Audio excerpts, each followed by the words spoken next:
السلام علیکم دوستو، میرا نام ہے مصطفیٰ اور آپ دیکھ رہے ہیں محسن ٹی وی۔ جب بھی کبھی کسی ٹی وی چینل پہ یا نیوز پہ طالبان کا ذکر آتا ہے تو ہمارے ذہن میں افغانستان میں رہنے والے ہمارے پختون بھائی، اور یہ ہمیشہ مسلمانوں کے لیے ہی لفظ استعمال ہوتا ہے۔ لیکن کیا آپ جانتے ہیں کہ ایک اور مذہب ہے جس میں ایک جماعت کو طالبان کہتے ہیں، جن کو یہودی طالبان کہتے ہیں؟ ان کا نام ہے لیو تہور۔ آج میری ویڈیو اس مذہب اور اس فرقے کے متعلق ہے۔ یونانی زبان میں لیو تہور پاک دل کو کہتے ہیں، اور اس فرقے کی بنیاد سن 1980 میں یروشلم میں راہب شلومو ہیلبرانس نے رکھی تھی۔ ایک اندازے کے مطابق اس کے 250 سے 500 ارکان ہیں۔ یہ فرقے یہودیت کے ایک صوفیانہ سلسلے کی پیروکاری کرتے ہیں، اور یہ فرقہ اپنے ماننے والوں پر کڑی مذہبی پابندی عائد کرتا ہے۔ اس فرقے کی خواتین ہمیشہ سر سے پاؤں تک کالا لباس پہنتی ہیں اور کبھی اپنا چہرہ نہیں دکھاتی، جبکہ اس فرقے کے مرد بھی ہمیشہ کالے رنگ کا لباس، سروں پر کالی ٹوپیاں پہنتے ہیں اور کبھی اپنی داڑھی نہیں مونڈتے۔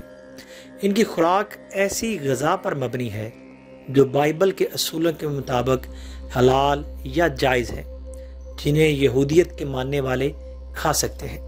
تاہم یہ خوراک کے معاملے میں بھی انتہائی سخت ہے، اور زیادہ تر ان کا کھانا گھر کا پکا ہوتا ہے اور اس میں قدرتی اور خالص اجزاء شامل ہوتے ہیں۔ وہ مرغی کا گوشت یا انڈا نہیں کھاتے، کیونکہ ان کے خیال کے مطابق اس میں جینیاتی طور پر رد و بدل کیا گیا ہے۔ اس کے جگہ وہ بطخ اور اس کے انڈے کھاتے ہیں۔ وہ چاول، ہرا پیاز اور پتوں والی سبزیوں بھی کیڑوں کے ڈر سے نہیں کھاتے۔ دیگر پھلوں اور سبزیوں کو استعمال کرتے وقت وہ ہمیشہ کھانے سے پہلے اس کا چھلکا اتار دیتے ہیں، حتیٰ کہ ٹماٹر کا چھلکا بھی اتار کر استعمال کرتے ہیں۔ مشروبات میں وہ صرف گائے کا دودھ پیتے ہیں، وہ بھی اس گائے کا جس کا دودھ وہ خود دھو سکتے ہوں، اور وہ اپنی شراب بھی خود کشید کرتے ہیں۔ ان کے بچے دکانوں سے ملنے والی ٹافیاں نہیں کھا سکتے، البتہ وہ گھر کی بنی ہوئی مٹھائیاں یا چاکلیٹ، پھل یا میوے کھا سکتے ہیں۔ وہ ٹیکنالوجی کا انتہائی کم استعمال کرتے ہیں، اور وہ ٹی وی اور کمپیوٹر سمیت برقی آلات کے استعمال سے اجتناب کرتے ہیں۔ دوسری طرف وہ یہودی فرقہ ہونے کے باوجود ان کے سیاسی نظریات صہیونیوں سے مختلف ہیں، اور انہیں یہ خطرہ ہے کہ اسرائیل میں یہودی مذہب کی جگہ ایک سیکولر قومیت اختیار کرے گی۔ اپنی انتہائی سخت عقائد اور موقف کے باوجود اس فرقے کے ارکان کا ماننا ہے وہ مکمل طور پر یہودی مذہبی روایات اور اصولوں کی حدود میں رہتے ہوئے کام کرتے ہیں، اور در حقیقت ان کے کاموں میں کوئی نئی یا مختلف چیز نہیں ہے۔ اسرائیلی اخبار ہیریٹیج کے صحافی شایہ فوگلیمن، جنہیں سن 2012 میں لیو تہور فرقے کے ارکان کے ساتھ 5 دن گزارنے کا نادر موقع ملا تھا، لکھتے ہیں کہ وہ اپنے بارے میں سمجھتے ہیں کہ وہی حق کے راستے پر ہے، وہی مقدس دیواروں کے محافظ اور یہودی دنیا میں باقی بچنے والی آخری شمع کا دفاع کرنے والے ہیں۔ انہیں یہودی عقیدے ہائسزام کے دیگر فرقوں سے شدید اختلاف ہے، اور انہیں وہ قابل نفرت قرار دیتے ہیں۔ لیو تہور فرقے کے ارکان کی بنیادی مطالبات بہت سادہ ہیں۔ پورے دل سے ہر وقت خدا کی عبادت اور خدمت کرنا۔ ان کی لائبریریوں میں صرف یہودی مذہب سے متعلق کتابیں موجود ہیں۔ ان کے گھروں میں نہ تو ٹیلی ویژن ہوتا ہے، نہ ریڈیو اور نہ ہی کمپیوٹرز۔ ان کے لیے فارغ وقت گزارنے، اپنی سوچ کا دائرہ وسیع کرنے یا اپنے آپ کو بہتر بنانے جیسے مغوی خیالات کی کوئی گنجائش نہیں ہے۔ ان کا مزید کہنا ہے کہ ان کے گھروں کی دیواروں پر کچھ بھی آویزاں نہیں ہوتا، نہ کوئی تصویر، تعویذ یا راہبوں کی تصاویر۔ متعدد مرتبہ سجاوٹ کی اشیاء میں موم بتی سٹینڈ یا چاندی کے مذہبی اہمیت کی اشیاء موجود ہوتی ہیں، جو شیشے کے ڈبے میں رکھی جاتی ہیں۔ ایسی تفصیلات جن سے اس فرقے کا مذہب سے لگاؤ عیاں ہوتا ہے، وہیں گزشتہ برسوں کے دوران ایسے الزامات بھی سامنے ہیں جن میں یہ دعویٰ کیا گیا ہے کہ اس برادری کی جانب سے اپنے اراکین پر تشدد اور شدت پسند اقدامات کا استعمال بھی دیکھنے میں ملتا ہے۔ ان میں بچوں پر تشدد اور کم عمر لڑکیوں کی عمر رسیدہ مردوں سے زبردستی شادیاں کروانا بھی شامل ہے۔ یہ الزامات اس فرقے کے سابق اراکین اور ان کے خاندانوں کی جانب سے عائد کیے گئے ہیں۔ عبادیہ گزمان نے بتایا کہ اس برادری پر کم عمر بچوں کے درمیان شادیوں کو فروغ دینا بھی شامل ہے، لیکن ہم نے ایسا کبھی نہیں کیا۔ یہ ایک ذاتی معاملہ ہے۔ اگر کسی کو ایسا لگتا ہے کہ وہ نئی زندگی کا آغاز کرنے کے لیے تیار ہے اور مذہبی عقائد کے مطابق زندگی گزارنے کے قابل بھی ہے تو یہ اس کا اپنا ذاتی فیصلہ ہے۔ شادی کرنے کے حق سے کسی کو نہیں روکا جا سکتا۔ سن 1990 میں راہب شلومو ہیلبرانز نے اس گروہ کو امریکہ منتقل کر دیا، جہاں انہوں نے بروکلن میں ایک یہودی اسکول قائم کیا۔ کچھ برس بعد لیو طہور کو قانون سے پہلی مرتبہ مشکلات کا سامنا ہوا۔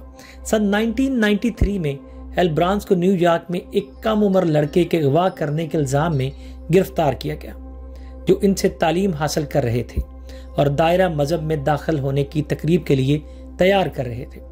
بچے کے والدین نے ہیلبرانز پر الزام عائد کیا کہ انہوں نے لڑکے کو برین واش کیا جب راہب نے ان پر بچے کو تشدد کا نشانہ بنانے الزام لگایا۔ آخر میں عدالت نے ہیلبرانز کو اغوا کرنے کے الزام میں سزا سنائی اور انہوں نے 2 سال جیل میں گزارے اور پھر سن 1996 میں انہیں پے رول پر رہا کیا گیا۔ سن 2000 میں راہب کو اسرائیل منتقل کر دیا گیا، جہاں وہ زیادہ عرصہ نہیں رکے بلکہ جلد ہی اپنی برادری کے ساتھ کیوبک کینیڈا چلے گئے۔ یہ فرقہ پھر سینٹ آگات منتقل ہو گیا۔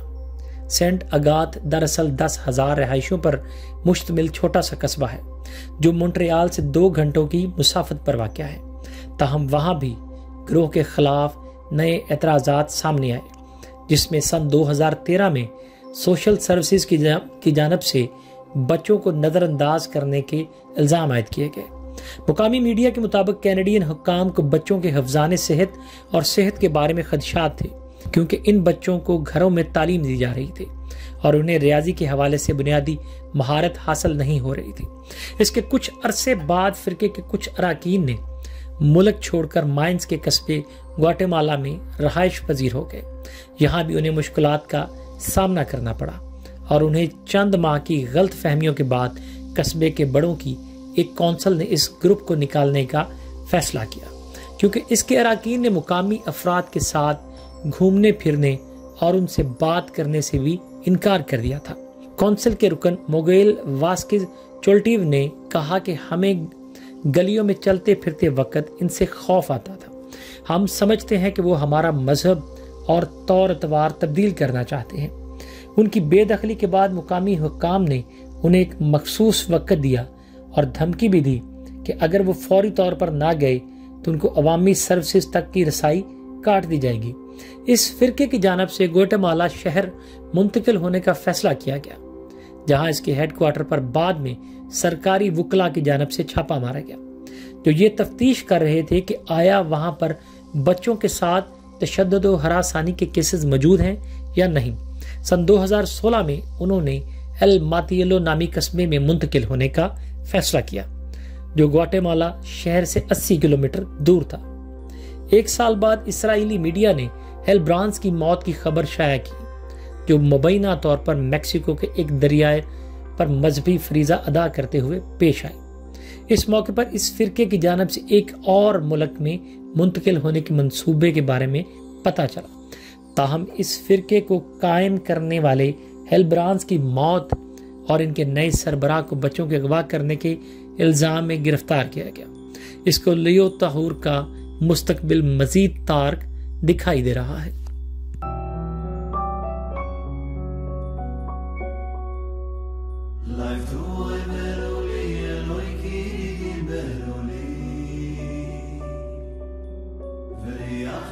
خواهد اشبکی بخواهد